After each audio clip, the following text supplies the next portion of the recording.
Over this past week, the army of ISIS swallowed up parts of Iraq like a darkness. In just one day, tens of thousands of Christians fled villages like Karakush and Bartilla, just about 25 miles away.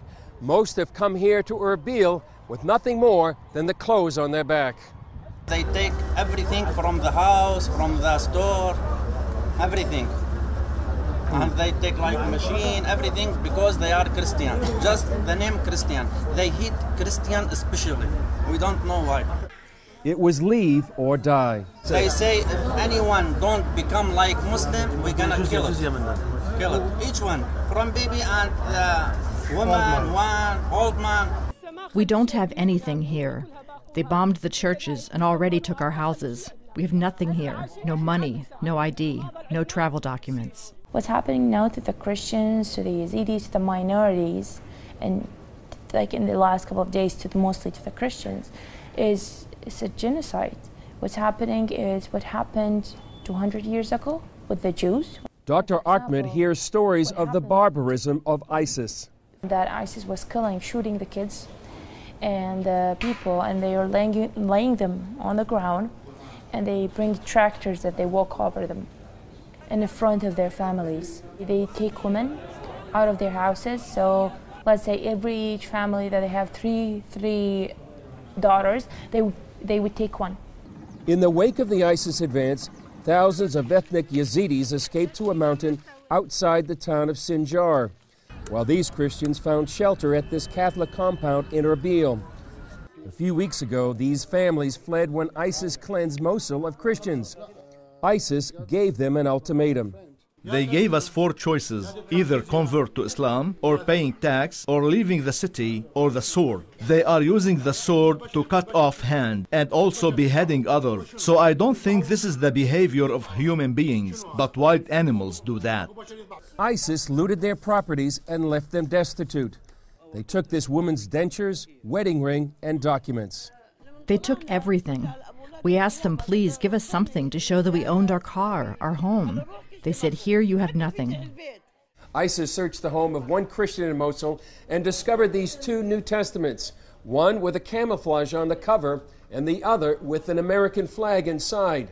They accused him of being both a missionary and a spy. ISIS put his name on a list. He told his story, but asked us to hide his identity. Hey, stop, get back. You are a Christian. The terrorist told me we will kill you. Sometimes the pressure is overwhelming. Jesus, save me. Oh, the terrorist. Forgive them. Forgive them. Because they didn't know. They didn't know what they want, what they act. Even though these Christians are the original people of the region, many simply want to leave. They're pleading for the U.S., the UN, and Pope Francis to help. We are asking the responsible states of the international community to come and look and see how all the people are living here. Where can you go when you've lost almost everything? Many of the churches in Erbil literally opened their doors for the many Christian refugees that fled the advance of ISIS. They simply feel that it's the church's calling to provide refuge for families like these. The Kurdsman Church transformed their building into a true sanctuary. The building is for the humanity. Pastor Majid Mohammed opened doors for both Christians and non-Christians. We wanted to show those people we don't care that they are Christians, Yazidis, Muslims. We don't care about that because they are human beings and they have been fired out, kicked out at their home by ISIS and the terrorist groups.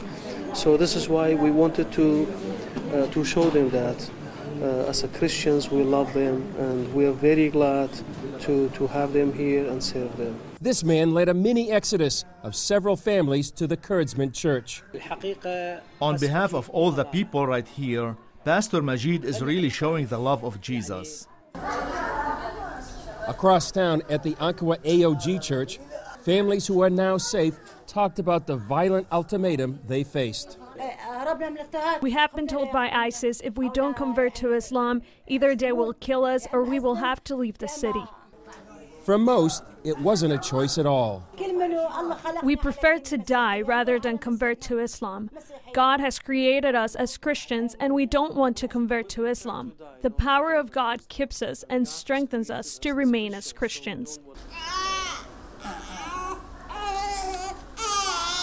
Most will never return, like this policeman who escaped with his family and 10-day-old baby.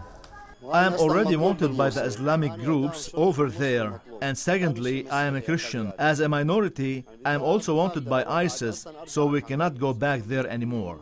Most told us they simply want to leave Iraq. This is the only way or the only solution for our problem, because we cannot go back to our home and we cannot stay here. We want to go out.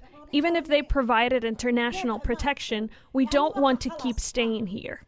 Their long-term fate remains one of the major questions in this humanitarian crisis. Chris Mitchell, CBN News, Erbil, Kurdistan.